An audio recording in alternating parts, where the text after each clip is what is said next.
So hello and welcome to Bong PNPC and welcome to another transfer talk related video. জানুয়ারি মাসে সবে আজকে 2 তারিখ, গোটা জানুয়ারি মাস বাকি। প্লেয়ার কোথায় যাচ্ছে, কি করছে না করছে, নতুন কী কী ব্যাপার উঠে আসছে, সব কিছু নিয়ে কিন্তু আপাতত সোশ্যাল মিডিয়াতে আলোচনা সরগরম। এবং এর সাথে কি হচ্ছে, প্রচুর ফ্যাব্রিকেটেড ব্যাপার সামনে আসছে, প্রচুর আনভেরিফাইড ব্যাপারকে খুব জোর করে খাওয়ানোর চেষ্টা হচ্ছে। সব কিছু নিয়ে কথা বলবো। কিছু ক্ল্যারিফিকেশনস রয়েছে, কিছু মার্কেটে এমন রিউমার রয়েছে যেইগুলো বেসলেস, সেইগুলো ক্ল্যারিফাই করার দরকার রয়েছে। এবং তার পাশাপাশি আরও বেশ কিছু আপডেট অ্যান্ড রিউমার কিন্তু উঠে এসেছে, দু একটা কনফার্ম ব্যাপারও আছে। সব কিছু নিয়ে কিন্তু কথা বলবো। শুরু করব যেটা দিয়ে, সেটা হচ্ছে কিছু ক্ল্যারিফিকেশন, যার মধ্যে প্রথম ব্যাপারটা হচ্ছে যে কালকের ভিডিওতেই বলা ছিল, বাট তারপরেও আমি সিরিয়াসলি মেসেজ পেয়েছি যে হায়দ্রাবাদ এবং শ্রীনিধি ডেকান তাদের একটা মার্জার হতে পারে। এই নিয়ে প্রচুর খবর রয়েছে, বাট সেটা কিন্তু পুরোপুরিভাবে বেসলেস এবং সেটার কোনো রকম এই মুহূর্তে সত্যতা নেই। শ্রীনিধি ডেকান তারা তাদের মতো করে এগোচ্ছে, হায়দ্রাবাদ তাদের মতো করে একজন নতুন ইনভেস্টর এই মুহূর্তে প্রায় জোগাড় করে ফেলেছে। যেটা কালকের ভিডিওতে বলেছিলাম যে একটা মিডল ইস্টের সংস্থা রয়েছে, কাতারি সংস্থা রয়েছে, তারা কিন্তু আসার জন্য রেডি। বাট যে ধরনের টার্মস অ্যান্ড কন্ডিশনস রয়েছে সেটা যদি বর্তমান হায়দ্রাবাদ ম্যানেজমেন্ট ফুলফিল করতে পারে তবেই কিন্তু তারা অনবোর্ড হবে, নট বিফোর দ্যাট। হয়তো সব কিছু এই মুহূর্তে ঠিক পথে এগোচ্ছে এবং আগামী কয়েকদিনের মধ্যে যেটা ব্রেকিং হয়ে বের করেছে 90 স্টপেজ, যে আগামী কয়েকদিনের মধ্যে কিন্তু পুরো ব্যাপারটা হায়দ্রাবাদের তরফ থেকে অফিসিয়ালি জানিয়ে দেওয়া হবে। এবার তারা কারা কারা আসছে, এদের আগে কি রেকর্ড ছিল, কোন ক্লাবের সাথে এদের পার্টনারশিপ রয়েছে না কী রয়েছে, সব কিছু তখনই জানা যাবে। টিল দেন আমার মনে হয় যে একটু পেশেন্স রাখা দরকার রয়েছে এবং হায়দ্রাবাদের এই আবারও ফিরে আসাটা ভীষণভাবে দরকার রয়েছে। এবং তারা কীভাবে এই টিমের এই অবস্থা, যা ডুবন্ত অবস্থা, সেখান থেকে কীভাবে তাদের ফিরিয়ে আনে, সেটাও কিন্তু অবশ্যই আমরা দেখব। সেকেন্ড যে ব্যাপারটা, সেটা আরও একটা রুমার কালকে সন্ধ্যে থেকে শুরু হয়, যেটা হচ্ছে ইন্ডিয়ান টিম তারা এশিয়ান কাপের গ্রুপ স্টেজের ম্যাচ খেলতে শুরু করার আগে একটা ফ্রেন্ডলি ম্যাচ খেলতে পারে, যেটা বাকি দেশগুলো খেলছে, ওয়ার্ম আপ গেমস খেলছে, ইন্ডিয়াও একটা খেলতে পারে। বাট এটা কিন্তু একদমই ঠিক না। ইন্ডিয়ার কোনো রকম প্ল্যান আগেও ছিল না যে একটা ফ্রেন্ডলি ম্যাচ বা ওয়ার্ম আপ ম্যাচ খেলবে, এখনও অবধি নেই। সরাসরি কিন্তু আমরা 13 তারিখে যে অস্ট্রেলিয়ার ম্যাচ রয়েছে সেই ম্যাচ দিয়েই জার্নি স্টার্ট করব। তবে অবশ্যই যেটা সবাই মনে করছে, সবাই এটাকে ক্রিটিসিজমের লেভেলে রেখেছিল, যে যখন সব দেশ অ্যাপ্লাই করছে এই পদ্ধতিটা, একটা ওয়ার্ম আপ ম্যাচ খেলা, একটা ফ্রেন্ডলি ম্যাচ খেলা, প্লেয়ারদের যে কন্ডিশনস রয়েছে, যা কিছু রয়েছে, একটা টিমের ফরমেশন রয়েছে, সব কিছু ঝালিয়ে নেওয়ার জন্য, সেটা আমরাও ইউজ করতে পারতাম। বাট সেটা হচ্ছে না, কিছু করার নেই, মেনে নাও, মেনে নিতে হবে। নাম্বার 3 যেটা রয়েছে, সেটা হচ্ছে যে একটা প্লেয়ার, একজন ম্যানচেস্টার সিটির প্রাক্তন তারকা, বর্তমানে লা লিগাতে খেলছে, সম্ভবত মায়োরকা বা এরকম কোনো একটা ক্লাবে খেলে, সেই প্লেয়ারের সাথে মোহনবাগানের একটা লিঙ্ক আপ জোর করে করানোর চেষ্টা হয়েছে। প্লেয়ারটার মার্কেট ভ্যালু 12 কোটির মতো, আমি নামে যাচ্ছি না, সার্বিয়ান ফার্মার ইন্টারন্যাশনাল, ব্যাস এই অবধি। বাট প্লেয়ারটার সাথে কিন্তু মোহনবাগানের না তো আগে কোনো লিঙ্ক আপ ছিল, না বর্তমানে কোনো লিঙ্ক আপ রয়েছে, না ভবিষ্যতে এটা নিয়ে কী হবে সেটা ভবিষ্যৎ কথা বলবে। বাট আপাতত আমি তো ফিউচার কেউই দেখতে পারবো না আমরা। বাট এর আগে সামার ট্রান্সফার উইন্ডো যেটা চলে গেছে এবং যে আপকামিং যে প্রেজেন্ট উইন্টার ট্রান্সফার উইন্ডো চলছে, সেখানে কিন্তু এই 12 কোটির মার্কেট ভ্যালুওয়ালা প্লেয়ারের সাথে মোহনবাগানের কোনো অফিসিয়াল লিঙ্ক আপ নেই। না, এরপর কিছু ট্রান্সফার আপডেট এবং রিউমার রয়েছে, যেখানে কোচ প্লেয়ার সবাইকে নিয়ে কথা বলা রয়েছে। এর মধ্যে প্রথমটা হচ্ছে হায়দ্রাবাদ এফসির গোলকিপিং কোচ ররি গ্র্যান্ডো কিন্তু একইভাবে কনর নেস্টরের মতো তার যে লিগাল কন্ট্রাক্ট রয়েছে সেটাকে টার্মিনেট করে হায়দ্রাবাদ থেকে বেরিয়ে গেছে। সেকেন্ড যে প্লেয়ার বেরিয়ে গেছে সেটা কিন্তু জামশেদপুর এফসি থেকে স্টিভ অ্যাম্ব্রি। এই প্লেয়ারটা এসেছিলই রিপ্লেসমেন্ট হিসেবে স্ট্রাইকারে স্লিসকোভিচের বদলে, তাকেও কিন্তু আবারও জামশেদপুর ছেড়ে দিয়েছে। এবং যেটা শোনা যাচ্ছে যে অ্যালেন স্টেভানোভিচ, তাদের টিমের captain, one of the captain's, তাকেও কিন্তু সম্ভবত জামশেদপুর এফসি ছেড়ে দিয়েছে। এবং জামশেদপুর এফসি আজ থেকে অফিসিয়ালি খালিদ জামিলের আন্ডারে কিন্তু প্র্যাকটিসও শুরু করে দিয়েছে। নাও নেক্সট অবশ্যই একটা প্লেয়ারের অ্যারাইভালের খবর রয়েছে, সেটা অবশ্যই নিকোলা স্টোজানোভিচ। এই প্লেয়ারটা মোহামেডান স্পোর্টিংয়ে দীর্ঘ সময় খেলেছে, খুব ভালো একজন ভার্সেটাইল মিডফিল্ডার, প্রচুর গোল, প্রচুর অ্যাসিস্ট রয়েছে এবং মোটামুটি মোহামেডানের যে জার্নি চলেছিল সেখানে হেল্প করেছিল। এবং গোকুলাম কেরালাতে তার শোয়ের খবরটা 2-3 দিন আগেই বেরিয়েছিল, আজকে কিন্তু অফিসিয়ালি গোকুলাম কেরালা এফসি তাকে সই করিয়ে নিয়েছে। এরপর যে ব্যাপারটা, সেটা কিন্তু অবশ্যই বলতে হয় বেশ কিছু রিউমার, যার মধ্যে প্রথমটা হচ্ছে সাহিল টাভোরা। এই ব্যাপারটা সামনে আসে যে সাহিল টাভোরাকে নাকি মোহনবাগান নেওয়ার ক্ষেত্রে একটা ইন্টারেস্ট প্রকাশ করেছে। এবং এই মুহূর্তে দাঁড়িয়ে না ট্রান্সফার মার্কেটে যে ধরনের পোস্ট সবাই মানে তুলে আনছে বিভিন্ন সোশ্যাল মিডিয়ার থ্রুতে, সেখানে মোহনবাগানকে এবং মুম্বাইকে ট্যাগ করে দেওয়াটা, অ্যাটাচ করে দেওয়াটা টু মাচ ইজি। সেখানে সেই প্লেয়ারের দরকার থাকুক না থাকুক, যাই হোক না কেন, তাদের টার্গেটটাই থাকে যে কোনোভাবে মোহনবাগান মুম্বাই এই দুটো ব্যাপারকে ট্যাগ করা। এবং যেটা ব্যাপার যে না, সাহিল টাবোরার সাথে মোহনবাগানের কোনো লিঙ্ক আপ নেই, না কোনো ইন্টারেস্ট হচ্ছে, না কিছু। সাহিল টাবোরাকে নেওয়ার ক্ষেত্রে লাস্ট সিজনে শুধুমাত্র ইস্টবেঙ্গল একটু চেষ্টা করেছিল, বাট তারপরে এখনও অবধি মানে এই উইন্টার ট্রান্সফার উইন্ডোতেও সাহিল টাবোরাকে নেওয়ার জন্য অন্য কোনো ক্লাব খুব একটা ইন্টারেস্ট প্রকাশ করেছে, এটা কিন্তু সামনে আসছে না। দ্বিতীয় যে ব্যাপার সেটা অবশ্যই এসছে কোমল থাটালকে নিয়ে। কোমল থাটালকে ওয়েন কোয়েল চেন্নাই এনএফসিতে ফেরত নিয়ে যেতে চান।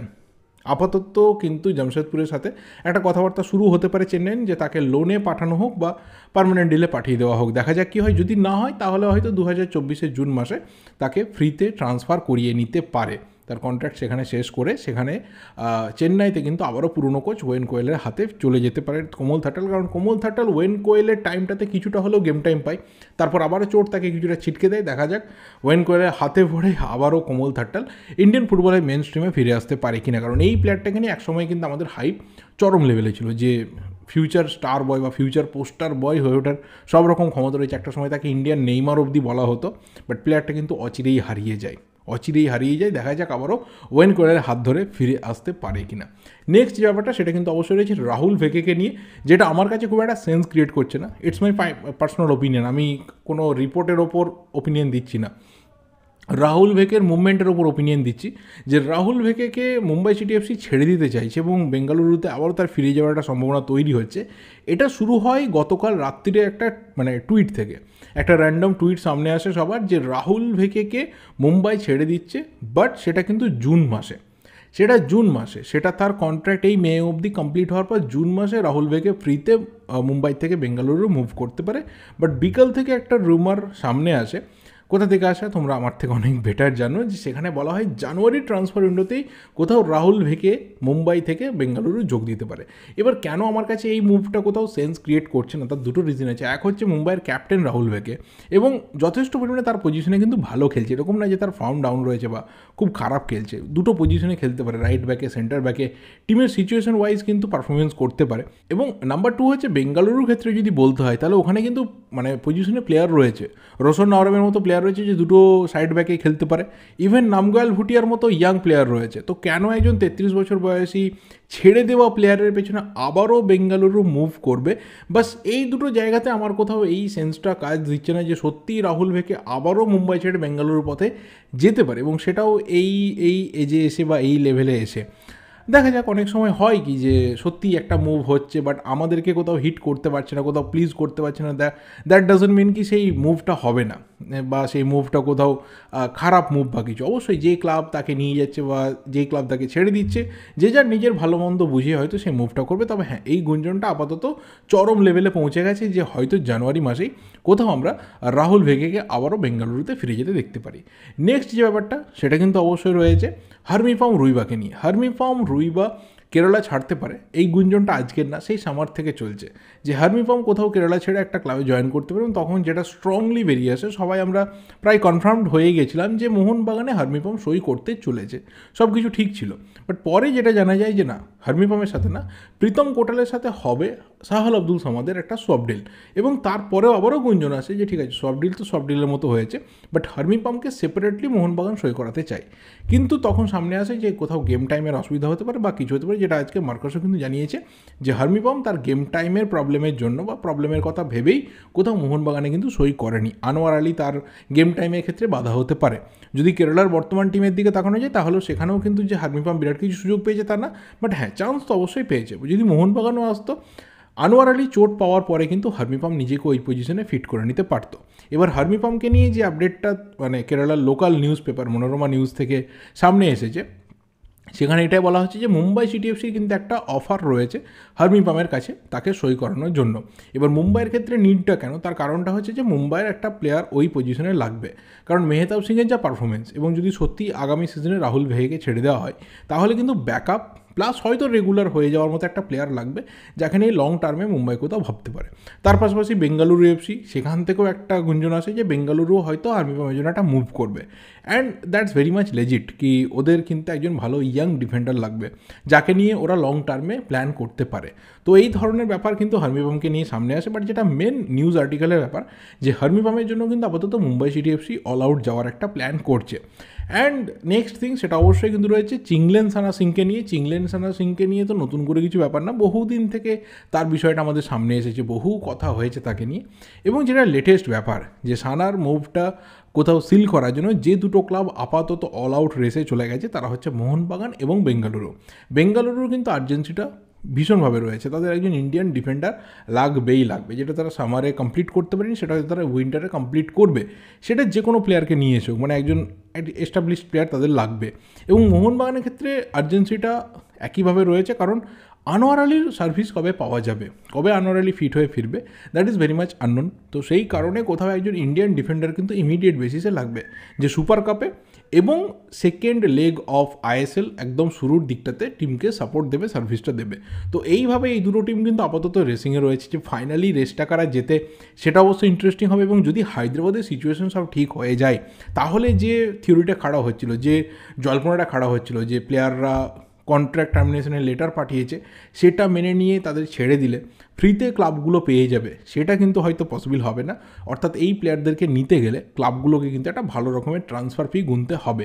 অ্যান্ড যেটা লাস্ট আমি শেষ করতে চাই সেটা অবশ্যই মোহনবাগানের একটা ছোট্ট ব্যাপার, যেটা অনেকের কোয়ারি রয়েছে যে কতজন ডোমেস্টিক প্লেয়ার মোহনবাগানে সই করতে পারে। তাহলে অবশ্যই এই মুহূর্তে মোহনবাগান খুব একটা ডোমেস্টিক প্লেয়ারের জন্য যাচ্ছে না, একমাত্র সানা, কারণ তার ওই পজিশনটা আর্জেন্ট বেসিসে দরকার। ওই জায়গাটা ছাড়া কিন্তু সেইভাবে মোহনবাগান ডোমেস্টিক প্লেয়ারের জন্য মার্কেটে নেই। এবং যদি ফরেন প্লেয়ারের কথা বলো তাহলে আপাতত যে ফরেন প্লেয়ারের স্কোয়াডটা রয়েছে, যে 6 জন ফরেন প্লেয়ারকে দেখতে পাওয়া যাচ্ছে, Hector Yuste, Brendon Hamill, Hugo Boumous, Dimitrios Petratos, Jason Cummings and Armando Sadiku, এই 6 জন প্লেয়ারই কলিঙ্গ সুপার কাপে কন্টিনিউ করবে। এবং যদি সব কিছু ঠিকঠাক থাকে, মানে কারো যদি ইঞ্জুরি না হয় বা খুব অন্য কোনো প্রবলেম না হয়, তাহলে সেই প্লেয়াররা কিন্তু সেকেন্ড লেগ অফ আইএসএল যেটা ফেব্রুয়ারি থেকে শুরু হবে সেখানে কিন্তু এই 6 জন প্লেয়ারই মোহনবাগান টিমটাকে লিড করবে। এটা হচ্ছে মেন ব্যাপার। তো যা কিছু শুনবে সেটা অবশ্যই দুটো ব্যাপার, এক হচ্ছে ফ্যাব্রিকেটেড ব্যাপার, ইচ্ছা মতো কিছু একটা ব্যাপার, নাম্বার 2 হচ্ছে যে কোথাও ফ্যানেদের ডিমান্ড, যে এই প্লেয়ারকে সরিয়ে সেই প্লেয়ারকে নিয়ে আসা হোক, আরমান্দো সাদিকুকে ছেঁটে ফেলা হোক, তার পরিবর্তে একজন সেন্ট্রাল মিডফিল্ডার নিয়ে আসা হোক। এটা খুব বেসিক ট্রুথ, এটা বেসিক নিড, বাট সেটা কোথাও মোহনবাগান ম্যানেজমেন্ট আপাতত সেই নিডটাতে হিট করতে চাইছে না। অর্থাৎ যে টিম রয়েছে সেই টিমকে আনচেঞ্জ রাখতে চাইছে এবং যদি কিছু মুভমেন্ট হয় সেটা সামারে গিয়ে করতে চাইছে।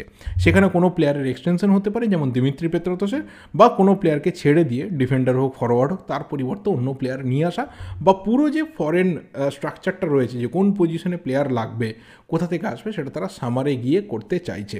আপাতত এই সিজন যা রিমেনিং টাইম পড়ে রয়েছে সেখানে এই 6 জন বিদেশির কন্টিনিউ করার চান্স কিন্তু সবথেকে বেশি হাই। আই হোপ শেষের এই পার্টটা তোমাদের ভালো নাও লাগতে পারে, বাট কিছু করার নেই, যা কিছু উঠে আসছে সেটাই শেয়ার করার চেষ্টা করছি। এই ভিডিওটা এই অবধি, ভালো লাগলে লাইক করো, শেয়ার করো, কমেন্ট করো, ফেসবুকে থাকলে অবশ্যই ফলো করে দিও, চ্যানেলে নতুন হলে সাবস্ক্রাইব করে দিও। দেখা হবে পরের ভিডিওতে। Till then, thank you, good bye and good night.